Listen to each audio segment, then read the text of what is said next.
बिस्मिल्लाहिर्रहमानिर्रहीम। क्लास को जरा आगाज करते हैं। बिस्मिल्लाहिर्रहमानिर्रहीम। जनाब चैप्टर मैथ्स की क्लास है, चैप्टर नंबर 7 है, सर्किल इसका नाम है। और इसमें हम बेसिकली कल हमने जनरल इक्वेशन की थी, एक दो सवाल जनरल इक्वेशन के हवाले से, और बाकी अब हम एक दो सवाल स्टैंडर्ड इक्वेशन के हवाले से, फिर हम जनरल इक्वेशन के हवाले से सवाल सॉल्व करेंगे। क्वेश्चन नंबर 20 है, हम डायरेक्टली चलेंगे। कुछ सवाल हमने जंप किए। क्वेश्चन नंबर 20 हमारे पास है, find the equation for circle concentric with the circle this and touching the line y is equal to 0। अगर सुनना गौर से, इस सवाल कल तो नहीं किया था बेटा? कहानियां कल सवाल किया था ये वाला? नो नहीं किया। कल जो हमने सवाल किया था, मैं थोड़ा सा आपको मैं देख लूँ, मुझे भी शायद आगे पीछे हो जाएगा।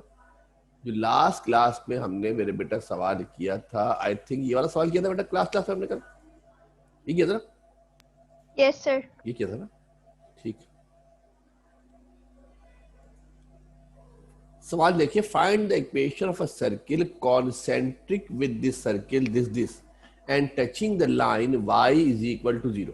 सुनो जरा गौर से बेटा, एक सर्किल की इक्वेशन हमने मालूम करनी है, सर्किल की इक्वेशन मालूम करनी है concentric with the circle x square plus y square plus 2 plus 6x minus का 8y प्लस का 33। तो तवज्जो से गौर से देखिएगा, यहाँ एक नया लफ्ज सुनने को मिला, कॉन्सेंट्रिक।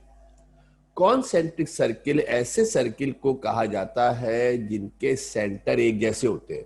शायद कल किसी जगह से बताया भी था आप लोगों को मैंने। कॉन्सेंट्रिक सर्किल ऐसे सर्किल होते हैं जिनके सेंटर एक ही पॉइंट पर होते हैं। बोहर की मैंने मिसाल भी शायद दी थी कि जब आपके ऑर्बिट्स होते हैं तो तमाम ऑर्बिट्स का सेंटर कहाँ पर होता है?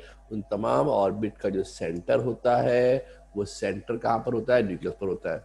कॉन्सेंट्रिक सर्किल आर दो circle which have common centre. Concentric circle are those circle which have common center and touching the line y is equal to 0. y is equal to 0 basically x axis होता है। y is equal to 0 कौन होता है? Basically आपका x axis होता है। सवाल को जरा ध्यान से देखिएगा, तवज्जो देके गौर से फोकस करके डायग्राम पे फोकस कीजिएगा। एक सर्किल हमारे पास है, ग्रीन कलर से सर्किल आपको नजर आ रहा है, ये हमारा गिवन सर्किल है। गिवन सर्किल का मतलब होता है जिसकी इक्वेशन आपको मालूम है। गिवन सर्किल के मतलब होता है कि जिसकी इक्वेशन आपको मालूम है, जिसकी इक्वेशन आपको पता है, ये वाली इक्वेशन है गिवन सर्किल है, ग्रीन वाला है। जब हमें इक्वेशन पता है मेरे बेटा, तो इसका सेंटर निकाल सकते नहीं निकाल सकते? जब हमें क्या पता है मेरे बेटा इसका, जब हमें इसका सेंटर पता है, जब हमें इक्वेशन पता है, तो हम क्या कर सकते हैं? इसका सेंटर निकाल सकते हैं। क्या निकाल सकते हैं बेटा? इसका हम सेंटर निकाल सकते हैं। इसका सेंटर निकाल लेंगे। इक्वेशन को पता है जनरल इक्वेशन से कंपेयर किया जाता है। क्या करते हैं? जनरल इक्वेशन से कंपेयर करते हैं, जी निकलता है, एफ निकलता है, और जो सेंटर होता है माइनस जी माइनस एफ होता है। अभी करके दिखा भी देंगे आपको। फिर हमारे पास एक और सर्किल है जो रिक्वायर्ड सर्किल है। एक और सर्किल है जो रेड से बनाया बेटा मैंने, ये कौन सा रिक्वायर्ड सर्किल है? इसकी इक्वेशन मालूम करनी है। जो रेड से सर्किल आपको बनाया है, इसकी इक्वेशन क्या करनी है मेरे बेटा? हमको इसकी इक्वेशन हमको फाइंड आउट करनी है, इसकी इक्वेशन हमको मालूम करनी है। दो सर्किल है, एक तो गिवन है जिसकी इक्वेशन पता है, इक्वेशन पता होने के मतलब होता है गिवन सर्किल है। दूसरा सर्किल है, इसकी इक्वेशन हमको मालूम करनी है, और कहा जा रहा है कि ये एक लाइन को टच कर रहा है। किस लाइन को टच कर रहा है? y इज इक्वल टू 0 को टच कर रहा है। इसको टच कर रहा है, y इज इक्वल टू 0 को हमारे पास टच कर रहा है। सुन लो बेटा गौर से, ग्रीन वाला सर्किल है, ये गिवन सर्किल है। गिवन सर्किल होने के मतलब है कि हमें इसकी इक्वेशन पता है। गिवन सर्किल के मतलब क्या है? कि हमें इसकी इक्वेशन पता है। इक्वेशन पता होती है, सेंटर निकाल सकते हैं। रेड वाला सर्किल है, रिक्वायर्ड सर्किल है, इसकी इक्वेशन मालूम करनी है। ये एक लाइन को टच कर रहा है। किस लाइन को टच कर रहा है? y इज इक्वल टू 0 को टच कर रहा है।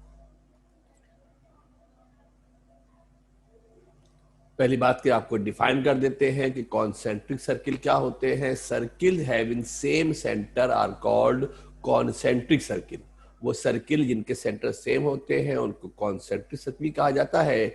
It means center of given circle is equal to same as the center. It means that the center of given and required circle are same. It लिखा हुआ I नहीं है, I meaning it means.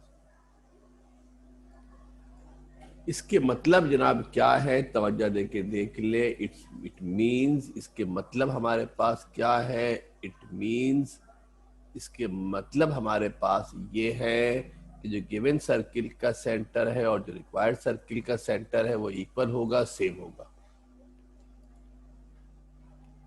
दोनों circle के centre क्या होंगे मेरे बेटा, दोनों सर्किल के जो सेंटर होंगे वो सेंटर हमारे पास सेम होंगे. इट मीन्स दैट,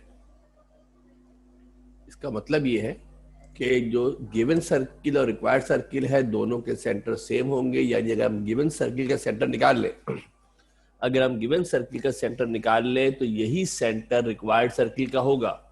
अगर हम गिवन सर्किल का सेंटर निकाल लें तो यही सेंटर किसका होगा मेरे बेटा, रिक्वायर्ड सर्किल का सेंटर यही होगा. First we find the centre of the given circle. पहले हम क्या करेंगे मेरे बेटा, गिवन सर्किल का सेंटर निकालेंगे. पहले भी हमने सवाल किया हुआ है और आपको पता है कि जब हमारे पास किसी सर्किल की इक्वेशन गिवन होती है, इक्वेशन मालूम होती है, तो क्या कर सकते हैं, उसका सेंटर निकाल सकते हैं, रेडियस निकाल सकते हैं. सवाल हमने पीछे किए हुए, इसी दिन के लिए किए थे, यहाँ इस्तेमाल होंगे, डायरेक्ट नहीं आते एग्जाम में, वो बेसिकली सवाल के दरमियान में इस्तेमाल होते हैं. ये सर्किल की इक्वेशन है, इसको जनरल इक्वेशन से कंपेयर करते हैं. क्या कहती है general equation, x square plus y square plus 2gx plus 2f5 plus c equal to 0. ये कहती है ना भाई, जनरल इक्वेशन कहती है x square plus y square plus 2gx plus 2f5 plus c equal to 0 है. तो ये आपके पास जो 2g होगा वो 6 के बराबर हो जाएगा, जो 2f होगा वो क्या होगा, -10 के बराबर हो जाएगा. पक्की बात है, जो 2g होगा वो 6 के बराबर हो जाएगा, जो 2f होगा वो -10 के बराबर होगा. साइन के साथ लेते हैं, ख्याल रखना. कंपेयर करते हैं मेरे बेटा, 2g किसके बराबर हो गया, 6 के बराबर हो गया. 2g मेरे बेटा 6 के बराबर हो गया है. 2g क्या हो गया है, 6 के बराबर हो गया है. तो g किसके बराबर हो गया, 3 के बराबर हो गया. 2 यहाँ मल्टीप्लाई हो रहा है, डिवाइड हो जाएगा. अगर ऐसा ना चाहे तो डायरेक्ट भी कैंसिल कर ले, कोई परेशानी की बात नहीं है. डायरेक्ट कैंसिल करना चाहे तो डायरेक्ट भी कैंसिल कर सकते हैं. 2 1 2, 2 3 6 कैंसिल कर देंगे, g की वैल्यू 3 आ जाएगी. लाइक दैट 2f किसके बराबर है, 2f किसके बराबर है, -10 के बराबर है. अगेन 2 से 2 कैंसिल कर देना, 2 5 10 होगा. जनाब कितना आंसर आ गया, f आ गया -5. इक्वेशन को कंपेयर किया, g निकाल लिया, f निकाल लिया. कंपेयर किया, क्या निकाल लिया, g निकाल लिया है, f निकाल लिया है. सेंटर क्या होता है, सेंटर होता है -g -f. जो सेंटर होता है मेरे बच्चा वो क्या होता है, -g -f होता है. तो ये -g के मतलब ये 3 प्लस का था तो माइनस हो जाएगा, और जो g माइनस का था वो क्या होगा, प्लस हो जाएगा. साइन रिवर्स कर देते हैं. क्या करते हैं मेरे बेटा, जो साइन होता है उस साइन को रिवर्स कर दिया जाता है. क्या करते हैं, साइन को रिवर्स कर देते हैं. प्लस माइनस का g माइनस का f होता है बेसिकली. तो g यहाँ 3 था तो ये -3 हो जाएगा, या माइनस का 5 था, प्लस का माइनस का 5 था, तो -1 ये है, एक फार्मूले के अंदर होगा, -g में प्लस हो जाएगा. ये हमने सेंटर निकाल लिया किसका, ये हमने मेरे बेटा सेंटर निकाल लिया किसका, गिवन सर्किल का हमने सेंटर फाइंड आउट कर लिया है. गिवन सर्किल का हमने सेंटर निकाल लिया. क्या किया हमने, गिवन सर्किल का हमने जनाब जो सेंटर था, गिवन सर्किल का सेंटर हमने फाइंड आउट कर लिया है. गिवन सर्किल का सेंटर हमने निकाल लिया है. और सेंटर क्या आ गया मेरे बेटा, गौर से देख लो, मैं यहाँ चाहूँ तो मैं लिख भी देता हूँ. ये सेंटर हमारे पास आ गया है, कितना मेरे बेटा आ गया सेंटर, सेंटर हमारे पास आ गया है 3, -5, 3, -3,5 सॉरी, -3,5 हमारे पास क्या आ गया है, इसका सेंटर हमारे पास आ गया है. -3,5 हमारे पास क्या आ गया है, इसका सेंटर आ गया है. ऐसे आता है बेटा, ये देखो -3,5, ये सेंटर किसका है, सेंटर किसका है, ये गिवन का भी सेंटर है, और जो कि गिवन सर्किल रिक्वायर्ड सर्किल इसके कॉन्सेंट्रिक है, लिहाजा कॉन्सेंट्रिक रिक्वायर्ड सर्किल के सेंटर भी यही होगा. सेंटर मिल गया, किसका सेंटर मिल गया, रिक्वायर्ड सर्किल का मेरे बेटा सेंटर मिल गया है. अब सेंटर मिल जाए तो इक्वेशन मालूम करने के लिए क्या चाहिए, अगर हमें रेडियस भी मिल जाए, क्या मिल जाए, अगर हमें रेडियस भी मिल जाए तो हम क्या कर सकते हैं, इक्वेशन मालूम कर सकते नहीं कर सकते. रेडियस क्या होगा, सेंटर से लेकर जो लाइन तक का फासला होगा वो बेसिकली रेडियस होगा. सेंटर से लेकर जो लाइन तक का फासला है, ये फासला क्या होगा, ये फासला रेडियस के बराबर होगा। अगर इसको मैं सी बोल दूं, इसको मैं एल बोल दूं, तो सी एल कहलाएगा। रेडियस क्या होता है, सेंटर से लेकर जहां पर सर्किल तक का फासला होता है, सर्किल जहां टच कर रहा है वहां तक का जो फासला होगा, ये फासला बेसिकली आपका रेडियस होगा। किसका रेडियस होगा, समझने बेटा गौर से, किसका रेडियस होगा, रिक्वायर्ड सर्किल का हुआ रेडियस। अगर हमें रिक्वायर्ड सर्किल का रेडियस मिल जाए तो हम क्या कर सकते हैं, तो हम रिक्वायर्ड सर्किल की इक्वेशन मालूम कर सकते हैं।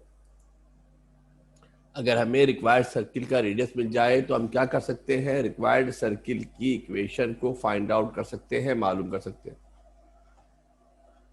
Now radius of required circle can be determined by using perpendicular distance formula। अगर आपको याद हो, जो लास्ट क्लास थी, मैंने एक नया फार्मूला आपको इंट्रोड्यूस करवाया था कि परपेंडिकुलर डिस्टेंस फार्मूला क्या होता है। परपेंडिकुलर डिस्टेंस फार्मूला आपको याद करवाया था। जिन लोगों को, जो लोग क्लास में नहीं थे, भूल भाल गए हैं, मैं बता देता हूं कि आपको परपेंडिकुलर डिस्टेंस फार्मूला आपको बताया था कि एक फार्मूला होता है जिसको परपेंडिकुलर डिस्टेंस फार्मूला कहा जाता है, जिसकी मदद से एक पॉइंट और एक लाइन के दरमियान डिस्टेंस को निकाला जा सकता है। किसके दरमियान, एक पॉइंट और लाइन के दरमियान डिस्टेंस को फाइंड आउट कर सकते हैं, मालूम कर सकते हैं। कल बताया था आप लोगों को,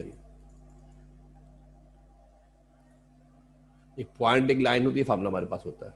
लाइन की इक्वेशन क्या होती है, ax + by + c = 0 होती है। यहां पे जब अपने सवाल के ऊपर वापस आते हैं मेरे बेटा, जरा गौर से देखिएगा, जो लाइन हमारे पास है वो कौन है, y = 0, और जो पॉइंट हमारे पास है वो कौन है, -3, 5। अगर इसको जनरल इक्वेशन से कंपेयर करें, जनरल इक्वेशन क्या होती है, ax + by + c = 0। General equation क्या होती है, ax + by + c = 0। x तो इसमें है ही नहीं, कौन नहीं है, x तो मेरे बेटा इसमें है ही नहीं, इसी इक्वेशन है बेसिकली। x तो हमारे पास है नहीं, जब x नहीं है तो इसका मतलब a की वैल्यू 0 हो जाएगी। y का कोफिशिएंट 1 है, c भी नहीं है, कांस्टेंट भी नहीं है, इसका मतलब c की वैल्यू भी क्या हो जाएगी मेरे बेटा, 0 हो जाएगी। तो पॉइंट हमें गिवन है -3 -5 गिवन है। परपेंडिकुलर डिस्टेंस फार्मूला लगाते हैं, ax1 + by1 + c upon a² + b²। 0 रहेगा, a की वैल्यू 0 है, और जो आपको x1 है -3 है, b की वैल्यू 1 है, ये 5 है। सिंप्लीफाई कर लोगे मेरे बेटा तो आंसर आ जाएगा 5। ये आ गया रेडियस। किससे निकाला है, परपेंडिकुलर डिस्टेंस फार्मूले से निकाला है, जो फार्मूला कल करवाया था। परपेंडिकुलर डिस्टेंस फार्मूले से रेडियस निकाला है। अब मेरे बच्चा रेडियस मिल गया और हमें क्या मिल गया, सेंटर मिल गया। गौर से देखना क्या मिल गया, एक हमें रेडियस मिल गया, यहां से रेडियस मिल गया है, यहां हमारे पास सेंटर मौजूद था। और जब हमको रेडियस पता हो, सेंटर पता हो, व्हेनेवर जब हमें रेडियस पता हो, सेंटर पता हो, तो हम बासानी इक्वेशन निकाल सकते हैं। कैसे निकाल सकते हैं, स्टैंडर्ड इक्वेशन यूज करके। x - a² y - b² = r²। तो a b सेंटर कौन है, -3 -5, और रेडियस कितना निकाला, 5। वैल्यू पुट कर देते सवाल के अंदर, x - a x - 3 + 3 हो जाएगा, y - 5² इसको सिंप्लीफाई कर लेना। फार्मूले खोलना आपको आते होंगे, अब इस लेवल पे आके आपको a + b² तो सिखाएंगे नहीं, सबको सिंप्लीफाई कर लिया, खोल खाल के सबको सॉल्व भी कर लिया। 3 का स्क्वायर 9 होगा, 5 का 25 होगा, ये 5 का 25 होगा, ये दोनों 25 कैंसिल हो जाएंगे, और ये हमारे पास फाइनली आंसर आ जाएगा। फाइनली हमारे पास जनाब ये आंसर जो वो आ जाएगा। तो तवज्जो देख के जरा गौर से फोकस करके ध्यान से देख लीजिएगा कि हमने इक्वेशन मालूम करने के लिए सेंटर चाहिए होता है, रेडियस चाहिए होता है। कभी रेडियस अब डायरेक्टली दे रहे ना, अब रेडियस कभी हमने निकाला डिस्टेंस फार्मूले से, कभी हम क्या कर रहे हैं, रेडियस निकाल रहे हैं परपेंडिकुलर डिस्टेंस फार्मूले से। ये सवाल नंबर 20 एक्सरसाइज का। जो सवाल जरा मैं आगे पीछे करके कराऊंगा, टेंशन मत लेना, कुछ सवाल आगे पीछे करके करवाएंगे तो परेशान मत होना, ठीक है जनाब। सवाल सारे ही करने आगे पीछे करके। इस सवाल को जरा ध्यान से तवज्जो देके देख लीजिएगा। सवाल नंबर 20 था, एक्सरसाइज नंबर हम पढ़ रहे हैं 7.1। इसी से मिलता जुलता एग्जैक्टली हमारे पास एक और सवाल है, जो जनाब आली बेसिकली नंबर इसका जरा 20 नहीं है, इसका नंबर 7 या 8 होगा। ये एक्सरसाइज नंबर मेरे बेटा जरा बुक खोल के, अगर बुक हो तो देख लेना, ये 7.2 का सवाल है। अब आप बोलोगे 7.2 तो रेड्यूस कोर्स पे है, ये असल में गलती से वहां चली गई है, इस सवाल को वहां होना नहीं चाहिए था। ये सवाल है बेसिकली 7.1 का, जो ना जब बुक छपी होगी तो गलती से सवाल रह गया होगा तो वहाँ एडजस्ट कर दिया है। सवाल बेसिकली है ही 7.1 का। 7.2 के सवाल तो अलग ही टेक्निक के सवाल है, ये उसमें बिल्कुल अलग से ही सवाल फंसा होता है उसके अंदर। ये सवाल होगा बिल्कुल ऐसे ही। Find the equation of circle centre at 1, -1 and touching the line 5x + 12y = 7। एक सर्किल सेंटर गिवन है, क्या गिवन है मेरे बेटा? सेंटर गिवन है और कह रहे हैं एक लाइन को टच कर रहा है। क्या कर रहा है? लाइन को टच कर रहा है। लाइन की इक्वेशन गिवन है आपको, =0 होना चाहिए, +7 है, यहाँ कर -7 हो जाएगा। सवाल जरा गौर से देख लें। एक सर्किल है, इसकी इक्वेशन मालूम करनी है। एक सर्किल है, उसकी इक्वेशन मालूम करनी है। एक सर्किल है, उसका सेंटर में गिवन है।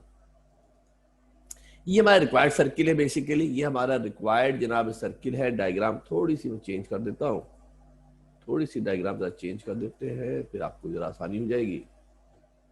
ये सवाल नंबर 20 नहीं, पहली बात ये सवाल नंबर 7 या 8 है। किसी के पास अगर राइट नाउ अगर किसी के पास किताब मौजूद हो तो मुझे अगर आप ये हिंट दे दें।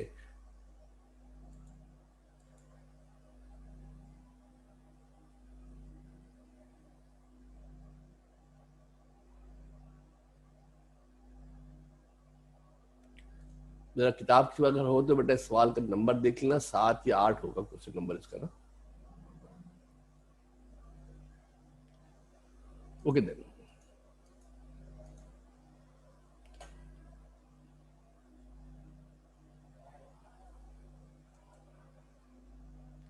एक मिनट। एक सर्किल की इक्वेशन मालूम करनी है। सेंटर 1, 1 पर है, टचिंग दी लाइन 5x + 12y = 7। एक सर्किल है, उसका सेंटर गिवन है। इसकी इक्वेशन हमने मालूम करनी है। क्या करनी बेटा? इसकी इक्वेशन हमने मालूम करनी है।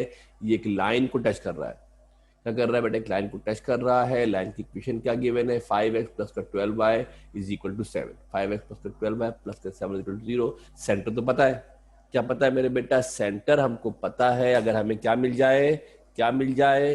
अगर हमें रेडियस मिल जाए तो इक्वेशन निकाल सकते हैं। अगर हमको रेडियस मिल जाए तो क्या मालूम कर सकते हैं बेटा? हम इक्वेशन को मालूम कर सकते हैं। रेडियस क्या होगा? सेंटर से लेकर जो लाइन तक का फासला है रेडियस होगा। सेंटर से लेकर जो लाइन तक का फासला है, ये फासला आपका क्या होगा मेरे बच्चा? ये फासला आपका होगा रेडियस। ये निकल आए तो फिर मसले खत्म है। तो पहले मालूम करेंगे रेडियस। क्या मालूम करेंगे पहले बेटा? हम रेडियस मालूम करेंगे। कैसे मालूम करेंगे? पॉइंट पता है, लाइन पता है। जब पॉइंट और लाइन पता है तो हम क्या करेंगे? परपेंडिकुलर डिस्टेंस फार्मूले का इस्तेमाल करेंगे। गिवन इक्वेशन को कंपेयर करेंगे जनरल इक्वेशन से। क्या करेंगे मेरे बेटा? गिवन इक्वेशन को जनरल इक्वेशन से कंपेयर करेंगे। कौन सी इक्वेशन है? 5x + 12y = 0 है। क्या मेरे बेटा? ये = हमारे पास 0 है, तो आगे पीछे हो गया है थोड़ा सा। = 0 है, यहाँ पर माइनस नहीं होगा। जब इक्वेशन को हम कंपेयर करते हैं तो कंपेयर करने के लिए इक्वेशन का =0 होना जरूरी होता है। कंपेयर करेंगे तो कंपेयर करने के लिए इक्वेशन का =0 होना जरूरी होता है। कंपेयर करेंगे तो इक्वेशन का =0 होना जरूरी होता है। इसको जनरल इक्वेशन से कंपेयर करो तो क्या हो जाएगा?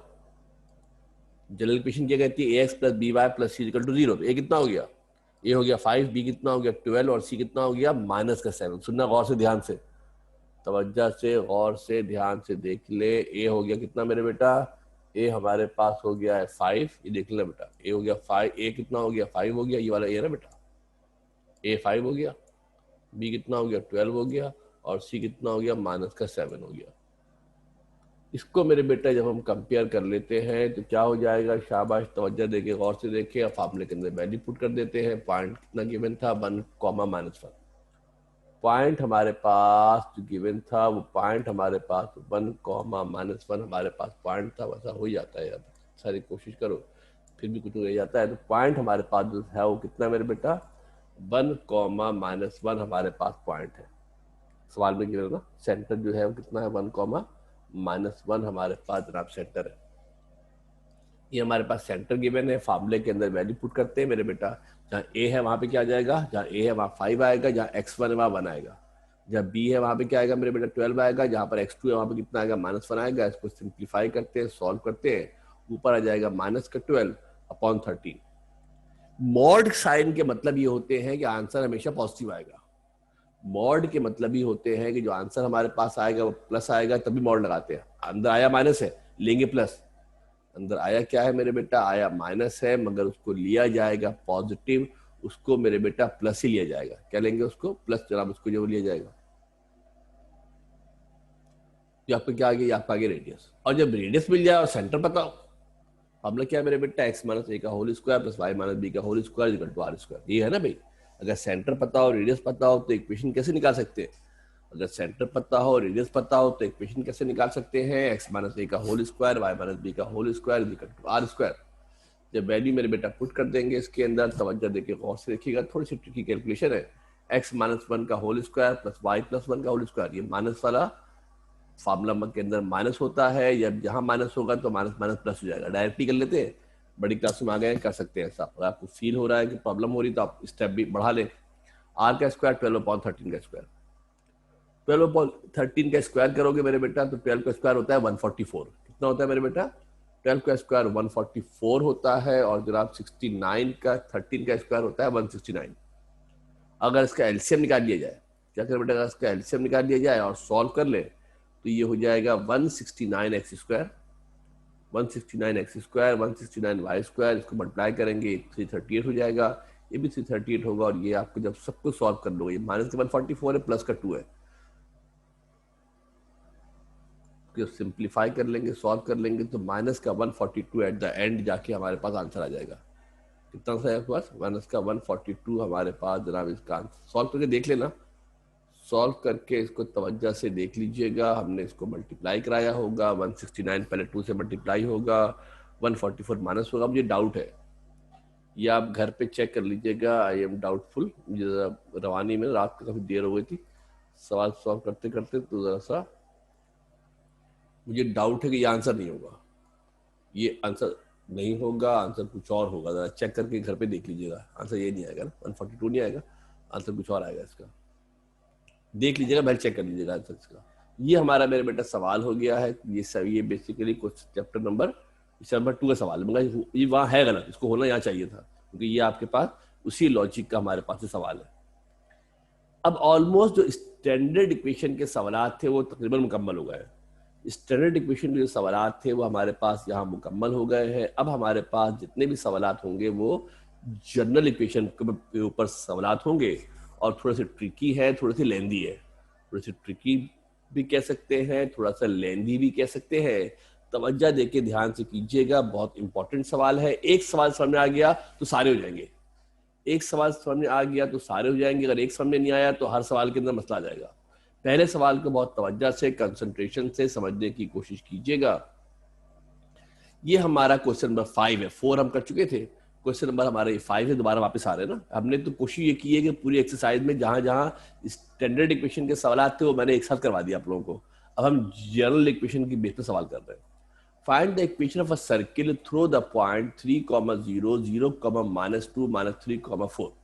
एक सर्किल की इक्वेशन मालूम करनी है। उस सर्किल पर हमें 3 पॉइंट गिवन है, सुनना गौर से ध्यान से।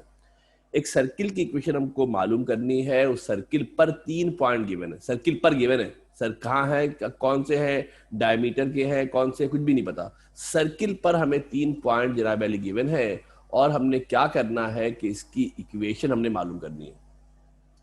जब कोई पॉइंट, सुनना गौर से, तवज्जो देके मेरे बच्चा ध्यान से सुनना, जब कोई पॉइंट किसी सर्किल पर लाई करता है, जब कोई पॉइंट किसी सर्किल पे लाई करेगा तो उसकी इक्वेशन को सेटिस्फाई करेगा। सुनना जुमला गौर से, इस जुमले के ऊपर सारा चैप्टर है। जब कोई पॉइंट किसी सर्किल पर लाई करता है तो सर्किल की इक्वेशन को सेटिस्फाई करेगा। इसका मतलब है कि जहां जहां एक्स और वाई है, जहां जहां एक्स और वाई है, वहां वहां ये पॉइंट रखे जा सकते हैं। इस इक्वेशन को सेटिस्फाई करेगा। सुनना गौर से ध्यान से, whenever a point lies on a circle it will satisfy the equation of the circle. सुनो गौर से, x square plus y square plus का 2gx प्लस का 2f5 प्लस का c इक्वल टू 0, ये हमारे पास मेरे बेटा इक्वेशन है। As this point lies on the circle so they must satisfy equation 1। ये हम जो पहली इक्वेशन थी, जो मैंने इक्वेशन लिखी है, इसको मैं नाम दे देता हूं इक्वेशन नंबर 1। क्या नाम देते हैं इसको मेरे बेटा? इसको हम नाम दे देते हैं इक्वेशन नंबर 1 जनाब। इसको जो है वो नाम दे देते हैं। इस इक्वेशन को ये सेटिस्फाई करेगा। क्या करेगा बेटा? इस इक्वेशन को ये सेटिस्फाई करेगा। यानी जहां जहां एक्स है, सुनना गौर से ध्यान से, जहां जहां एक्स है, जहां जहां वाई है, वहां वहां ये पॉइंट पुट किए जा सकते हैं। जहां जहां एक्स और वाई है वहां वहां ये पॉइंट पुट कर सकते हैं। जब एक्स और वाई की वैल्यू पुट करेंगे तो हमें जी, एफ और सी की फॉर्म में इक्वेशन मिल जाएगी। सर्किल की इक्वेशन मालूम करने के लिए हमें जी चाहिए, एफ चाहिए, सी चाहिए। अगर हमें जी, एफ और सी मिल जाए तो हम सर्किल की इक्वेशन निकाल सकते हैं। सुनना गौर से, जुमला ध्यान से बेटा। सर्किल की इक्वेशन मालूम करने के लिए हमें क्या चाहिए? हमें जी चाहिए, हमें एफ चाहिए, हमें सी चाहिए। कितनी चीजें चाहिए? 3 चीजें चाहिए। जी चाहिए, एफ चाहिए, सी चाहिए। कितनी चीजें चाहिए? 3 चीजें चाहिए। जी चाहिए, एफ चाहिए, सी चाहिए। 3 चीजों को मालूम करने के लिए 3 इक्वेशन रिक्वायर्ड होती हैं। 3 चीजों को मालूम करने के लिए 3 इक्वेशन रिक्वायर्ड होती है। तवज्जो देके गौर से कान खोल के सुन लेना। जब सब आपका 9 मैट्रिक की मैथ्स, फर्स्ट ईयर की मैथ्स सब घूम फिर के आ जाएगी। 3 चीजों को मालूम करने के लिए हमारे पास 3 इक्वेशन होनी चाहिए। पहले हम 3 इक्वेशन बनाएंगे जीएफसी की फॉर्म में। पहले 3 इक्वेशन बनाएंगे जीएफसी की फॉर्म में। आगे हर सवाल में यही काम करना है। 3 इक्वेशनें बनाई जाएंगी जीएफसी की फॉर्म में। उन इक्वेशनों को सॉल्व करेंगे, सिंप्लीफाई करेंगे, सॉल्व करेंगे। जी निकालेंगे, एफ निकालेंगे, सी निकालेंगे। जी निकालेंगे, एफ निकालेंगे, सी निकालेंगे। उसको इस जनरल इक्वेशन के अंदर पुट कर देंगे तो सर्किल की इक्वेशन निकल आएगी। फिर सुन लो कान खोल के गौर से। अब हम जो सवालात करने जा रहे हैं, जनरल इक्वेशन की मदद से सर्किल की इक्वेशन मालूम करनी है। जनरल इक्वेशन की मदद से सर्किल की इक्वेशन मालूम करनी है। इसके लिए हम क्या करेंगे? सुनो गौर से। इसके लिए हम क्या करेंगे? इसके लिए हम 3 इक्वेशनें बनाएंगे पहले जीएफसी की फॉर्म में। उन तीनों इक्वेशनों को सॉल्व करेंगे। जब उन तीनों इक्वेशनों को सॉल्व करेंगे तो जी निकल आएगा, एफ निकल आएगा, सी निकल आएगा। उस वैल्यू को जनरल इक्वेशन के अंदर पुट कर देंगे तो सर्किल की इक्वेशन निकल आएगी। इक्वेशन कैसे बनेंगी एक अलग स्टोरी है।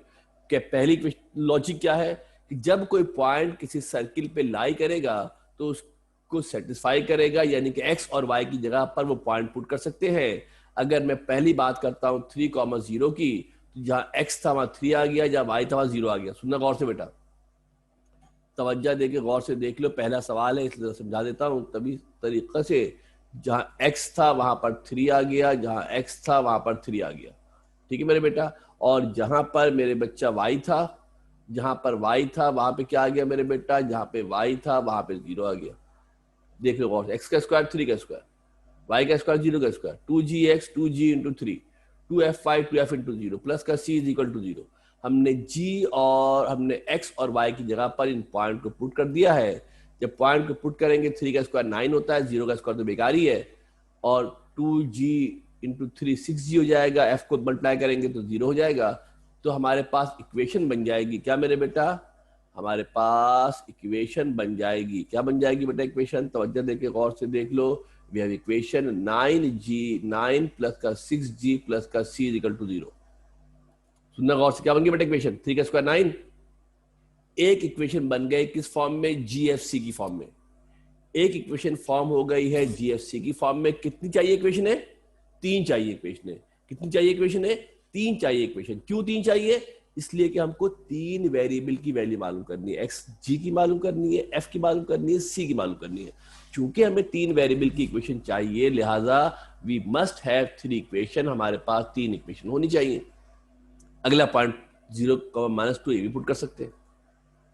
जब 0,-2 पुट करेंगे तो जहां पर 0 था क्या हो जाएगा? 0 का स्क्वायर, फिर y की जगह पे क्या आ जाएगा? इसमें पुट कर रहे हैं। कहां पुट कर रहे हैं? 1 के अंदर पुट कर रहे हैं, जनरल इक्वेशन के अंदर पुट कर रहे हैं। 0 का स्क्वायर प्लस -2 का square plus 2g into 0 plus का 2f इंटू -2 प्लस का c इक्वल टू 0। 2 का स्क्वायर 4 हो जाएगा, प्लस माइनस माइनस हो जाएगा, 4f और c तो ऐसे ही रहेगा। Similarly likewise will substitute the third point. 3 point थे ना, 3 इक्वेशन बन गई। जितने पॉइंट होंगे उनको बारी बारी पुट करेंगे। अभी तो शरीफाना सूरत हाल है, 3 पॉइंट गिवन है, फिर 3 पॉइंट नहीं गिवन होते, कुछ और लॉजिक होती है। 3,4 हमारे पास गिवन है। जब 3,4 पुट करेंगे, 3 का स्क्वायर 4 का स्क्वायर 2g इंटू 3, और इस तरीके से हमारे पास क्या होगा मेरे बेटा? एक तीसरी इक्वेशन भी हमारे पास फॉर्म हो जाएगी। अब हम क्या देख रहे हैं कि हमारे पास 1 नहीं 2 नहीं 3 इक्वेशन बन गई है। 1 नहीं 2 नहीं 3 इक्वेशन बन गई है। और ये तीनों इक्वेशन किस फॉर्म के अंदर है मेरे बेटा? जीएफसी की फॉर्म में। 3 इक्वेशन जो बनी है हमारे पास, ये 3 इक्वेशन किस फॉर्म में है? जीएफसी की फॉर्म में हमारे पास 3 इक्वेशन बन गई है।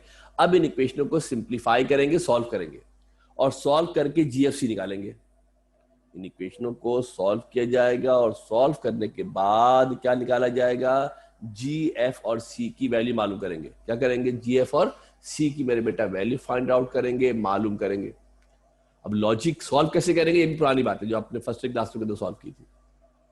अभी 3 वेरिएबल है। तीन वेरिएबल एक साथ सॉल्व नहीं होते, तीन वेरिएबल एक साथ सॉल्व नहीं होते हैं, दो वेरिएबल होते तो सॉल्व हो जाता। पहले हम क्या करेंगे मेरे बेटा, कोशिश ये करेंगे ऐसी इक्वेशन बनाएं, दो इक्वेशन ऐसी बनाएं जिसके अंदर दो वेरिएबल हो। देखो इसको कहते हैं एलिमिनेशन। क्या कहते हैं इसको? एलिमिनेशन कहते हैं। दो इक्वेशन ऐसी बनाई जाए जिसके अंदर दो ही वेरिएबल हो, फिर उन इक्वेशनों को आपस में सॉल्व करेंगे तो तीसरा वेरिएबल निकल आएगा। यहां पर देखो मेरे बेटा, इस इक्वेशन के अंदर प्लस का इक्वेशन ए है। कौन सी मेरे बेटा? इक्वेशन नंबर ए हमारे पास है। अगर इसको आप तवज्जो देके गौर से देखते हैं, इक्वेशन नंबर ए को मेरे बेटा अगर आप देखो तो इसके अंदर कौन है? जी और सी है। कौन है बेटा इसके अंदर? जी और सी है। और इसके अंदर भी क्या है? जी और सी है। दोनों में जी और सी है, इसमें एफ नहीं है। अगर इसमें से किसी जी या सी किसी एक को निकाल दें तो अगले की वैल्यू निकल आएगी। जी या सी में से किसी एक को निकाल देंगे तो अगले की वैल्यू निकल सकती है। तो हम क्या करते हैं मेरे बेटा, पहले एक वेरिएबल को एलिमिनेट करते हैं, देखते हैं प्लस का जी है माइनस का जी है, तो हम इन इक्वेशनों को ऐड कर लेते हैं। क्या करते हैं बेटा? इन इक्वेशनों को हम, एक प्लस का 6g था, माइनस का 6g था। जो प्लस का 6g और माइनस का 6g है मेरे बेटा, ये कैंसिल आउट हो जाएगा। जो प्लस का 6g है माइनस का 6g है वो कैंसिल आउट हो जाएगा, और हमारे पास क्या बच जाएगा? देखना बेटा गौर से, प्लस का 6g माइनस का 6g हमारे पास कैंसिल हो जाएगा। इक्वेशन बन जाएगी क्या मेरे बेटा? 34, 9 कितने हो गए? ये 25 और 9 34 हो जाएंगे, प्लस का 8g 8f हमारा, ये 8f नहीं है इसके अंदर, तो इसमें f भी था ना, सही 8g प्लस का 8f प्लस का c था, इसके अंदर f भी था, इसके अंदर c भी था।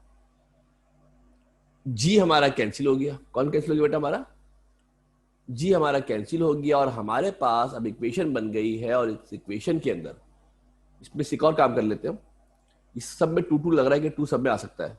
इस इक्वेशन को 2 से डिवाइड कर लेते हैं। डिवाइड करेंगे तो इक्वेशन जरा सिंप्लीफाइड हो जाएगी, इक्वेशन जरा आसान हो जाएगी। डिवाइड कर लेंगे तो इक्वेशन थोड़ी सिंप्लीफाइड फॉर्म में हो जाएगी, आसान फॉर्म में हो जाएगी। इसको नाम दे दिया इक्वेशन नंबर 4, डी नाम दे दिया। क्या नाम दे दिया बेटा? इसको इक्वेशन नंबर डी नाम दे दिया। अब जरा तवज्जो देखिए, गौर से देखना बेटा, जो इक्वेशन बी है और जो इक्वेशन डी है, बी और डी दोनों के अंदर एफ और सी है। बी और डी अगर हम इन दोनों इक्वेशनों को देखें तो इक्वेशन बी में और इक्वेशन डी में, दोनों इक्वेशनों में कौन है? एफ और सी है। जी तो फारिग हो गया, इस इक्वेशन के अंदर जी नहीं है। इस इक्वेशन के अंदर क्या नहीं है मेरे बेटा? इस इक्वेशन के अंदर जी मौजूद नहीं है। हमने दो इक्वेशनें, ग्रीन कलर से आपको नजर आ रहा होगा, हमने दो इक्वेशनें ग्रीन कलर से नजर आ रहा होगा, हमने दो इक्वेशनें ऐसी बना ली है जिसमें सिर्फ कौन है? जी और सी है। अब अगर इसमें से भी किसी एक को करा दे एलिमिनेट तो अगर एक ही बचेगा, फिर एक बचेगा तो वैल्यू निकल आएगी। इसमें से सी को एलिमिनेट कर सकते हैं। इसको मेरे बेटा, इस इक्वेशन में से अगर हम चाहें तो सी को एलिमिनेट कर सकते हैं। कैसे? इस इक्वेशन के अंदर प्लस का सी है, इसमें प्लस का सी है। अगर दोनों इक्वेशनों को सब्ट्रैक्ट कर दे, क्या करें बेटा? बल्कि एफ भी कैंसिल हो रहा है, सॉरी। अगर हम चाहें तो यहाँ पर प्लस का 4f है, इसके अंदर माइनस का 4f है। सी भी कर सकते हैं, एफ भी कर सकते हैं, जो चाहे कैंसिल कर दे। इस सवाल के अंदर तो दोनों ही ऑप्शन है। एक इक्वेशन के अंदर प्लस का 4f है, एक इक्वेशन के अंदर माइनस का 4f है। तवज्जो देखिए, जरा गौर से ध्यान से देख लीजिएगा। एक इक्वेशन के अंदर हम क्या देखते हैं कि यहाँ पर हमें नजर आ रहा है माइनस का 4f, यहाँ हमें नजर आ रहा है प्लस का 4f। ये दोनों एक जैसे हैं, कोफिशिएंट इनके सेम है, साइन डिफरेंट है। इन इक्वेशनों को बेटा अगर ऐड कर लेंगे तो f से f कैंसिल हो जाएगा। f से f क्या होगा मेरे बच्चा? कैंसिल करेंगे तो f से f हमारे पास कैंसिल हो जाएगा। 21 इज इक्वल टू 2c हो गया। c को मेरे बेटा दूसरी तरफ ले जाते हैं, यहाँ से c की वैल्यू निकाल लेते हैं। 21 प्लस का है, वहां जाके माइनस का होगा। 2 यहाँ मल्टीप्लाई हो रहा है, वहां जाके डिवाइड हो जाएगा। 2 यहाँ मल्टीप्लाई हो रहा है, वहां जाकर डिवाइड हो जाएगा। पक्की बात है। देखो ये सारा फर्स्ट वाला मैथमेटिक्स है, इक्वेशन मैट्रिक वाला मैथमेटिक्स। इक्वेशन सॉल्व करना आपको आनी चाहिए। शुरू में 2-4 सवाल के अंदर आपको पता लगेगा, मगर आगे चल के आप देखेंगे कि almost in every each and every question हमारे पास 3 इक्वेशन बनेंगे, जीएफसी निकालेंगे। In almost in all of the question, तमाम के तमाम जितने भी सवालात हैं, उन तमाम के तमाम सवालात में आप देखेंगे कि हमारे पास 3 इक्वेशनें फॉर्म होंगी और हम उनकी मदद से जीएफसी निकालेंगे। जहां से सी निकल आया, बस एक के निकलने की देर होती है।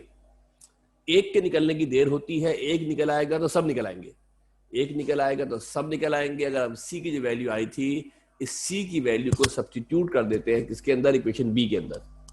कहाँ पुट कर देते हैं बेटा, बी के अंदर पुट कर देते हैं, जहां पर सी था वहां पे क्या लगा दिया, 21/2 लगा दिया। देखो बी में पुट किया है, देख लो, तवज्जो से देख लो मेरे बेटा, ये क्वेश्चन 2 थी, यहाँ पुट किया है। जो हमारे पास सी था उस सी की जगह पर हमने क्या पुट कर दिया, ये सी था, इस सी की जगह पर हमने माइनस का 21/2 पुट कर दिया है। सिंप्लीफाई कर लेंगे, सॉल्व कर लेंगे। फ्रैक्शन में अपॉन में अगर प्रॉब्लम हो रही हो कैलकुलेटर से कर लेना, पता है ना कैलकुलेटर में सॉल्व हो जाता है आराम से। ये कैलकुलेटर में इसको सॉल्व कर लेना, कैलकुलेटर में इसको सॉल्व करोगे मेरे बेटा, तो जब सिंप्लीफाई करोगे, पहले तो माइनस का 4f था वहां ले गया, प्लस का 4f हो गया है, एलसीएम निकाल लिया है, 2 एलसीएम आ जाएगा। इतनी झगड़ेबाजी में पढ़ने की जरूरत है नहीं, ऐसे मैंने कर तो दिया है यहाँ पर। अगर आपको डायरेक्ट सॉल्व करने का तरीका आता है आप सॉल्व कर सकते हैं। अभी हमने क्या किया है मेरे बेटा कि जो माइनस का 4f था उसको हमने, चूंकि f मालूम करना है लिहाजा हम इसको समेट के ले गए दूसरी तरफ। क्या किया हमने इसको, अब इसको उठा के यहाँ से यहाँ लिया है, माइनस का तो यहाँ प्लस का हो गया है, बकिया दोनों के बीच में एलसीएम एलसीएम निकाल लिया है, सिंप्लीफाई कर लिया है, सॉल्व कर दिया। उसके बाद हमने क्या किया, सिंप्लीफाई किया, सॉल्व किया, 13/2 आया, 4 मल्टीप्लाई हो रहा था, दूसरी जानी जाकर डिवाइड हो जाएगा, और यहां से आप देखेंगे कि किसकी निकल आई मेरे बेटा वैल्यू, किसकी निकल आई, एफ की भी निकल आई। एफ की वैल्यू भी हमारे पास जब निकल आई है, सी निकल आया, एफ निकल आया। इक्वेशन मालूम करने के लिए जी भी चाहिए, जी एफ सी चाहिए। क्या चाहिए, जी चाहिए, एफ चाहिए, सी चाहिए, तो इक्वेशन हमारे पास फाइंड आउट होगी। इक्वेशन हम जनाब मालूम कर सकते हैं, निकाल सकते हैं। तो इसके लिए हम क्या करेंगे मेरे बेटा कि अब कौन सी इक्वेशन बची, ए बची। अगर ए में वैल्यू पुट कर दें सी की, इक्वेशन नंबर ए के अंदर अगर हम सी की वैल्यू पुट कर दें तो क्या निकल आएगा मेरे बेटा, putting value of c in equation number a, 9 + 6g, ये इक्वेशन है बेटा, देखो ये वाली है। इस इक्वेशन के अंदर हमने क्या किया है समझा देते हैं आपको, एरो बना के भी दिखा देते हैं।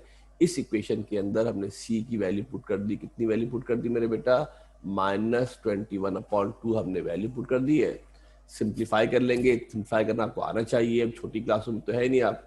ये इन दोनों को -21/2 का वहां ले गया, प्लस का हो गया, प्लस का तो माइनस का हो गया। कैलकुलेटर से डायरेक्ट कर लेना, 21/2 -9, कैलकुलेटर आपको डायरेक्ट आंसर दे देगा, कोई टेंशन परेशानी की जरूरत नहीं है। Time is about to end, जल्दी जल्दी कर रहे हैं। ये आपको जी की वैल्यू भी हमारे पास जब आ जाएगी, जब हमारे पास जी की मेरे बेटा वैल्यू आ जाएगी, तो जी एफ और सी की वैल्यू को जनरल इक्वेशन के अंदर पुट कर देंगे। क्या करेंगे, जी एफ और सी की वैल्यू को जनरल इक्वेशन के अंदर पुट कर देंगे, 4 से मल्टीप्लाई कर देंगे ताकि 4 कैंसिल हो जाए। और इस तरीके से हमारे पास, सुनो बेटा गौर से, जो इक्वेशन 1 थी ना बेटा, उस इक्वेशन 1 के अंदर वैल्यू पुट की है। कहाँ वैल्यू पुट की है, इक्वेशन 1 के अंदर हमने जरा वैल्यू पुट कर दी है, किसकी, जी की, एफ की, सी की। इसको सिंप्लीफाई कर लिया, एलसीएम निकाल ले, 4 से मल्टीप्लाई कर दे, तो ये हमारे पास सर्किल की इक्वेशन फॉर्म हो जाएगी।